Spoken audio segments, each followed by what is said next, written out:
Hey guys, welcome back with me again in the channel. On today's tutorial, I'm going to show you how you can activate a disabled SIM card on Android phone.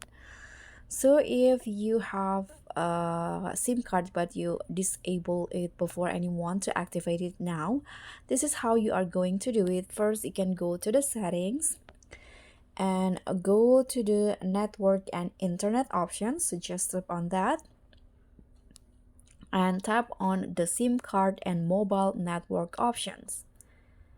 Okay, so as you guys can see here, I only have one SIM card, but it's currently off or disabled.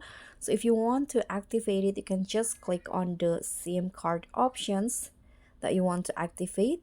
And you can see there will be at the top enable SIM card option. So you can just click on the circles right here to activate the disabled SIM card. Just like this. Now the SIM card is activated. So that's pretty much all. Thank you so much for watching. Don't forget to like, comment, and subscribe. Also click on the thanks. Bye.